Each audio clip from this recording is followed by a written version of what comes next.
সাত কলেজের শিক্ষার্থীরা যেভাবে ইট ছুটছে ঠিক সেইভাবেই ঢাকা বিশ্ববিদ্যালয়ের শিক্ষার্থীরা তারা কিন্তু ইট ছুটছে। দর্শক এই মুহূর্তে কিন্তু একেবারে মুখোমুখি সাত কলেজ এবং ঢাকা বিশ্ববিদ্যালয়ের শিক্ষার্থীরা একেবারে মুখোমুখি, এবং মাঝখানে পুলিশের মাত্র কয়েকজন টিম রয়েছে।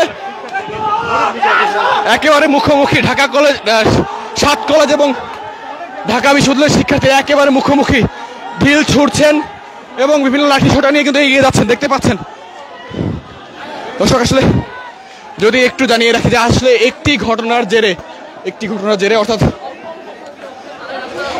ঢাকা কলেজের বিশেষ করে সাত কলেজের কয়েক হাজার শিক্ষার্থী এবং পাশাপাশি তার বিপরীত পাশে কিন্তু ঢাকা বিশ্ববিদ্যালয়ের কয়েক হাজার শিক্ষার্থী তারা কিন্তু একেবারে মুখোমুখি অবস্থান করছেন, এবং তারা কিন্তু আসলে মারধরের জন্য একেবারে যে শিক্ষার্থীদের মধ্যে যে উত্তেজনা, সেই উত্তেজনা কিন্তু একেবারে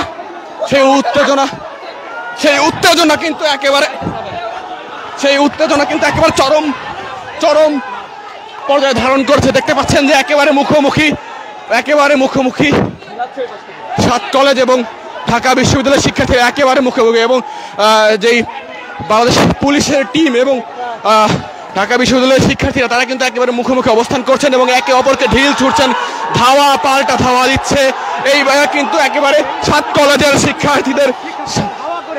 কলেজের শিক্ষার্থীদের এবার ধাওয়া দিচ্ছে কিন্তু ঢাকা বিশ্ববিদ্যালয়ের শিক্ষার্থীরা একেবারে মুখোমুখি যে সংঘর্ষ, এবং দেখতে পাচ্ছেন যে ঢাকা বিশ্ববিদ্যালয়ের শিক্ষার্থীদের ধাওয়ায় কিন্তু পিছু হটতে শুরু করেছে সাত কলেজের শিক্ষার্থীরা, এবং পুলিশের টিম কিন্তু এখানে একেবারে দাঁড়ানো, এবং দেখতে পাচ্ছেন যে ধাওয়া খেয়ে কিন্তু এবার পালাতে শুরু করেছে।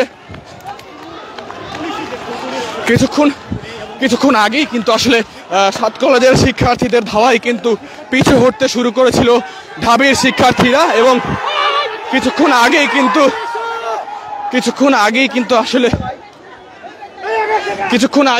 আসলে সাত কলেজের শিক্ষার্থীদের ধাওয়া খেয়ে পিছু হাঁটতে শুরু করেছিল সাত কলেজ, কিন্তু এখন কিন্তু আবার কিছুক্ষণ আগেই কিন্তু সাত কলেজের ধাওয়া খেয়ে পিছু হটতে শুরু করেছিল ঢাকা বিশ্ববিদ্যালয়। কিন্তু এবং দেখতে পাচ্ছেন যে আবারও কিন্তু এগিয়ে আসে সাত কলেজ। আমি ঢিল লাগবে আগায় যাবো, ঢিল লাগবে, দাঁড়ায় থাকেন। এখন কিন্তু একেবারে মুখোমুখি আবারও কিন্তু সাত কলেজের ধাওয়া খেয়ে এবার কিন্তু একেবারে মাঝখানে কিন্তু পুলিশ ছিল, এখন কিন্তু মাঝখানে কিন্তু পুলিশ নেই। এতক্ষণ আগে কিন্তু আসলে মাঝখানে পুলিশ ছিল, এখন কিন্তু মাঝখানে পুলিশ নেই।